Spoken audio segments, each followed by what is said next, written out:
of these women.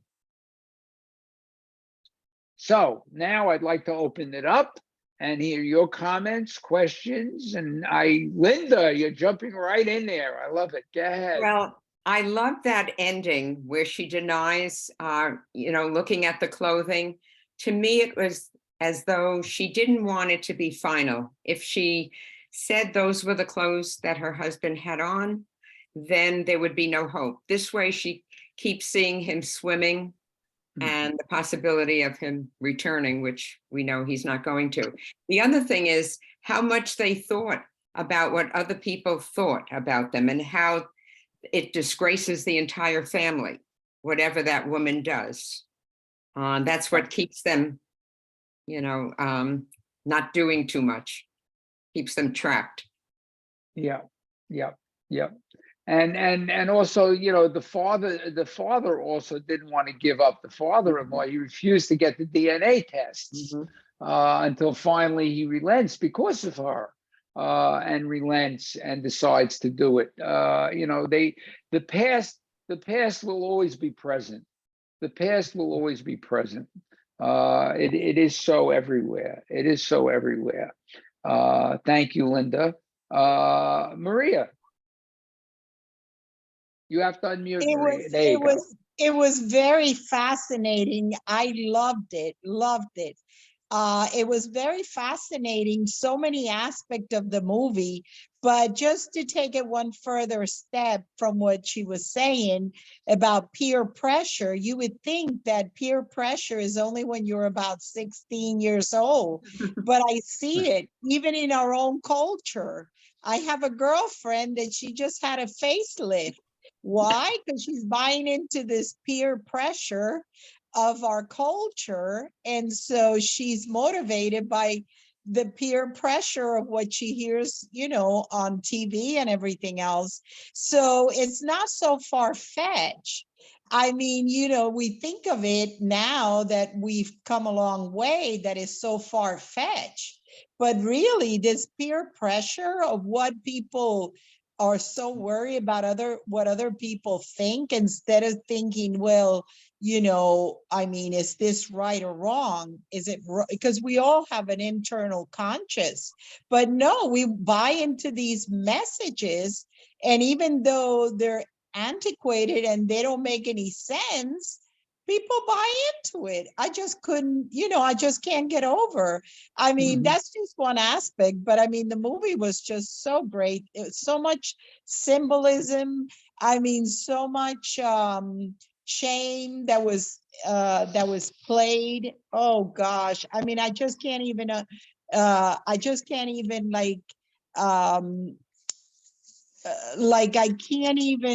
imagine, because I'm a widow myself, and for me to have to deal with the loss of a husband, the fact that other women are going through all that, the fact that she's suffering from her own pressures from the politics, from the government, from the children, from the father-in-law, from the people around her. Oh my goodness, that must be so hard. Such a strong woman. Bravo for her. Thank you, Maria. Thank you. Yes, and I will say, the film is it couldn't be more resonant, especially with what's going on in Europe. I mean, with Ukraine, we can only imagine some of the same stories of what's happening now. It never ends. I mean, this is a war, a war, but a war, the same kind of war. Neighbors were destroying neighbors. It was a civil war. Here you have Russia trying to take back Ukraine, and these people had so much in common, and one man is just trying to destroy it all. So it's highly reflective of what's happening now. Anybody else? Who else wants to chime in? Linda, come on back. Yeah, I meant to just speak about the music. I found it very haunting. The melody. It added to the theme of the movie, but even when the father-in-law is singing, it's just a very haunting melody. Yeah, it was, and especially when the women. I mean, it was such a touching scene when they were all joining together. It was a wonderful, wonderful moment in terms of cinema to watch these women. And most of them are real women. Most of them are women who lived through this experience. When she went back to film it, some of these women lived through this experience. Some of the younger ones were kids originally, but some of the older women had lived through this experience, and we're seeing that. Thank you, Linda. Dora. Yes, hello, Shelly. Hi, Dora. No, you know what? It showed that it had to take one woman's courage because the rest of the women were not ready to do it. So she was like a leader. So finally she had to have a lot of courage to learn how to drive and then get this other woman to go with her to sample the product, and then the other slowly joined. They were also afraid, but slowly they joined. They saw how she was so relentless that she needed to do something to support her family, because otherwise they would have died from not having what to eat. Like her father-in-law, didn't want her to sell that table. It was only for the purpose of having some money to get her products to be able to work. Yes, yes. It's interesting. While you're talking, I'm thinking about. I was thinking while watching the film, how I'll be frank, how dumb could these men be? Could they be any dumber? Because if even one of them thought, gee, I ought to go to work with these women, what they could have created altogether, what a business or an industry they could have created for the town, and how much it could have contributed to rebuilding that town. I mean, this just shows you the stubbornness of tradition, of not letting go. Yeah, Marilyn. I totally agree with what you say, but it seems to be a universal. I mean, this is possible, but how many times do we see these? I don't want to say third world countries, but not sophisticated countries who are growing, and it's always the men who hold the women back. And I think it's a fear, because they know the women will do a better job than they will, and they're afraid to let that happen. But Kosovo is just like another example. It's like, close your eyes, take a thing, throw it on a map, and it could be any country. It's all the same. Absolutely. And ironically, it is always the women, and I reference the Trojan women for a reason. It's always the women who clean up after a war. The women are left to clean up what the men have done. They're left to regenerate a generation. They're left, to deal with the loss, and yet they can't be equal. I mean, it is just plain nuts. Thank you, Marilyn. Jackie. Two things. One, I think we need to be really careful when we start saying where these kinds of things happen, because in every country, it doesn't matter how educated, in our own country, in our own neighborhoods, that kind of stuff is happening. It can be very traditional. It can be very religious. So all of us need to stop and think about that before we point at other countries. But what I was going to say is, sadly, and yet somewhat humorously too, I loved the kids. Their reactions were so very typical. A typical teenage girl turning against her mother. I mean, what mom hasn't had their teenage daughter get nuts with them about something?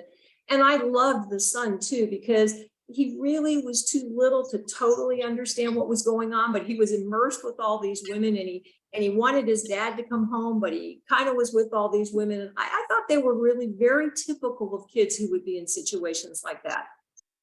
Absolutely. I mean, I think that was the intent in the film, was to show, the kids will grow up in circumstances and still have the same desires and dreams that could be antithetical to their parents, but they, and they will act out, and then they will come around and realize either the wisdom or even the sadness of their mother. But you're right. I mean, believe me, I'm very cognizant of what goes on here. We're seeing it we're seeing it happening all over the place. You know, and we don't have to even bring the politics into the situation, but it's there. It's there. But thank you for reminding us. Okay, who else out there? Clara. I think that the children show the dynamics of the time passing, because in the beginning they were younger, and then when he doesn't want his mother to look at him when he's in the shower, he's becoming already like a teenager, and the daughter with her period. So it shows that the time is passing. Yes. Not only that, but the fact that she's seeing this, and it in one sense, it makes her happy to watch them grow up. In another sense, it scares her, because what are they growing up into? You know, what world are they coming into? You know, it's the fear we all have. I mean, that's not just the fear confined to that place. It's a fear, I think, confined everywhere, to every parent today. Which makes it even more real, something we can relate to. It makes the film really resonate for all of us. So thank you for that. Okay, who else? Okay, I'll go ahead, Maria. It's just that I love it.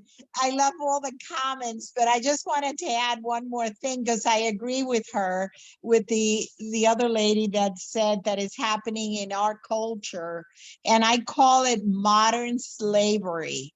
And it's not that they're stupid, it's just that they want to keep certain parts of the population low, meaning that they don't want these people to advance. And I see it even here. You know, we keep certain people in, you know, in certain levels, and, you know, we don't allow them to really grow. And so I see it here. I mean, that's what I call modern slavery. You know, we got, you know, people doing a lot of the agricultural work from other countries. We go on cruises. Those people are from third world country working, you know, while we're having a good time. So yeah, I mean, I see it all over the place. You know, we don't have to look at this movie. We could look at our own home. Yes. Yeah, it's yes. Barbara. I was a little bit surprised, maybe I shouldn't have been, at how very patriarchal that society was. That, you know, in my head, that's the type of thing you see with the Taliban, or, you know, women who have to wear burqas. But the fact that this is only 20 odd years ago, and in a part of Eastern Europe where you feel somehow they're not quite that restricted. I was surprised by it. Maybe I shouldn't have been, but I was. No, don't be surprised by it. I will suggest another film which was nominated for an Academy Award 2 years ago, two Academy Awards ago. It's called Quo Vadis Aida. Quo Vadis Aida. I'm going to put this into the chat so you can all see the title. There's Grabovitz and Quo Vadis Aida. And that is about again about a family. It's a personal story. It's totally different than this one. I will tell you, you know, going in, it's a much more tragic story, but a true one. Again, based on true stories, based on what happened during the war, the Baltic Wars. So I suggest, if you can, to see these films. They are important films which will enlighten you even more as to what's been happening in that side of the world. But these, you know, these are stories. These are reflective. They're also terrific filmmaking. I think these young filmmakers from these areas, you know, have studied film. They've studied neorealism.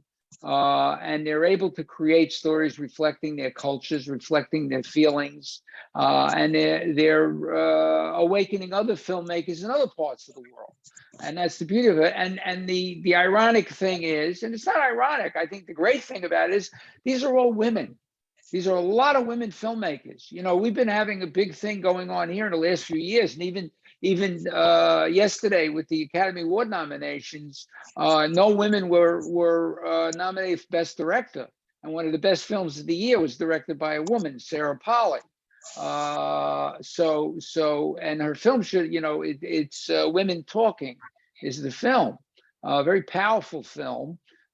So I, you know, this is indicative, you know, the world is looking at us, and we have to look at the world and then back at ourselves, is what I'm saying.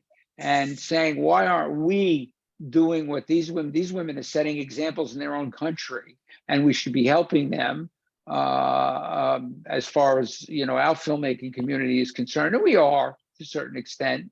But we really through film, we can really understand what's happening in a lot of these countries. There are films now coming out about Ukraine. Sean Penn has just made a documentary on Ukraine, which will be coming out. There's a number of films, a film called Donbass. You know, the Ukrainian situation began in 2014. For those of you who don't know about it, it began with Donbass, with Russia trying to take the Donbass region, and they now, you know, increased the war last year, and so you can see in those films the development of what happened and how the Ukrainians feel about all of this. It's terrible. Okay, Rachel, I'm sorry. Go ahead. So you got to unmute, Rachel. Okay, I unmuted me. So something that I noticed in the symbolism was how she was getting stung by the bee. Like Yes. throughout the movie, she always had bee stings. And at the very end of the movie, it's on her hand, but she doesn't feel the sting. There is no sting. So it was very symbolic about her growth, that, you know, that she was getting stung by all these outside factors and how horrible her life was. And now she is her own person, you know. And I actually looked up her brand, you know, of her items. And I think she is trying to get into the US to sell Yes. her items. And so she has a thriving business, and she is trying to get into the US. She is actually on Facebook, I saw too. Yeah, terrific. Yes, they sell it more than in their own country. It is exported around Europe. So she's really made a thriving business out of it, with you know, great respect to her. It's wonderful to see, you know, and we get to see that. That's what I love about it, is we're getting to see what these women are doing around the world. So anybody else want to chime in? Feel free. Joe, let me ask you something. You're Yeah. talking about Ukraine, but I don't see, unless I'm seeing it wrong, I don't see Ukraine as being the same issues women-wise, because I don't see it as patriarchal. No, as far as that's concerned, no, but the women, I'm just saying, you know, the women are going to be left, a lot of them are going to be left without husbands, sons, you know, a lot of their men and boys are dying in this war. They will be left to pick up pieces. And I think it's, you know, no, they're not going to be fighting the men. At least not in the cities, that I know of. But it's still, you know, it's still going to be left to women to take places where men might be. You know, it's just another form of what they will have to struggle with. Susan Mann But gives an interesting thing in the chat, Shelley. I'm going on There are because people- it's 88% of Muslim, yes. Yes, they are. They've been overcoming. They've lost a lot of men, Susan, in their in their wars, and so they've had to open up quite a bit. And then Linda, you said, wasn't Sweden using women producers and directors quite some time ago? Yes, they were, but not to the same extent of the kind of filmmaking that we're seeing now. This much more, fictional, it's sort of fictional narrative based on true stories, which is really what's interesting. The Swedish women directors have been much more metaphorical in their storytelling, much more imaginative in certain ways, because they're not dealing necessarily with war. They're dealing with the war between men and women more, but they're a little different. But yes, but they're a developed country. They're a developed country. These undeveloped countries are the ones that are really dealing with these situations. You just saw, the lesson. The lesson was directed by a woman, and that's another country. That Bulgaria that is in development, and seeing what that teacher had to go through in that society. So we see it reflected, and that's what I'm saying is you're seeing films now reflective of other societies directed by women, coming from women. Not all of them, but some of them, and I think it's important to see. It's very important to see culturally. So anybody else have anything they'd like to add? Okay, well, so next Kelly, month. since we have time, do you have any comments on the Academy Awards foreign film nominations?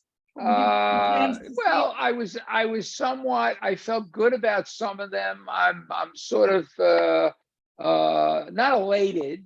I will be showing one of them in April at Aventura, which is not widely shown. I think it might be available in some theaters now. It's I know it looks like EO, but it's really pronounced EO. It's the way a donkey makes the sound, and it's the story of a donkey. We see the world through the donkey's eyes. It's based on an older film from the 1960s, but it's a beautifully shot film. It's a tender story about this donkey, but the donkey story itself is a reflection of mankind and what we do to each other. It is a fable-like story, beautifully done. All's Quiet on the Western Front. I think that they chose it mainly because it's the first time that Germany is recognizing the work. For those of you who don't know, the book was banned once it was written. When Mario Remarque wrote the book, it was immediately banned in Germany by the Nazis, and it had remained so for a long time. If you didn't know, it was made into a motion picture in 1928 in the United States. I think it was 1928, and the star of it was Louis Ayres. For those of you who remember him as an actor, he won an Academy Award for his portrayal, and now they've made it into this blockbuster film. And I think because it is an anti-war film, it's a brutal film, but I think that's why it got the nomination. I will tell you, if you haven't seen Argentina 1985, it is available on Amazon. Also a brilliant film about the coup by the military in Argentina back in the 80s, and the disappearances, and bringing those people to justice. It's it stands on par almost with Nuremberg in many ways. So you've got some interesting films in the mix, and All's Quiet on the Western Front is also nominated for Best Film, which I was surprised at. But I haven't really thought about it much. Not enthused. The Academy is the Academy. I just think they keep stepping on their own feet, but that's beside the point. Anybody have anything else they'd like to add? Any questions before I talk about next month? Okay, well, next month we're dealing with 2 films from Germany in our world travels here. The first one is Phoenix. You've heard me talk about it, I think, on occasion. It's a brilliant film, already achieving classic status. It's by a German director. His name is Christian Petzold. I think you've all seen Barbara, which was he directed, which also starred Nina Haas, who stars in this film. And Nina Haas is presently starring in the film Tar with Cate Blanchett, if you see that film, and which will be available this week on Peacock, by the way. Anyway, but Phoenix is about a woman scarred.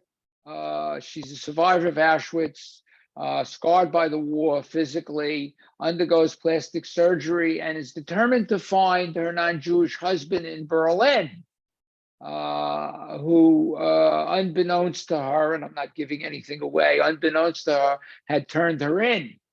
And but she's insistent on the fact that she can get him back. She wants to get her Johnny back and go back to the way she was. And even though she has her face reconstructed, he doesn't recognize her, and he has a plan to use her. So that's all I will tell you. So it is told in the form of a thriller, very Hitchcockian. Tremendous amount of Hitchcock's influence is in the film.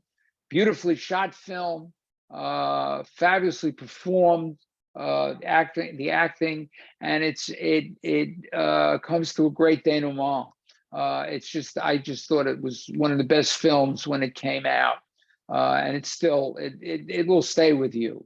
It's a film that stays with you. So I will look forward to seeing you for that in 2 weeks. So without anything else, I'll say good night. Thank you all for coming. This was terrific. It's always nice seeing you. Thank you. Thank you. Thanks, Thank Shelley. you. Thanks, Night, Shelley. Thank you. Good night. Thank you. Good night, everybody.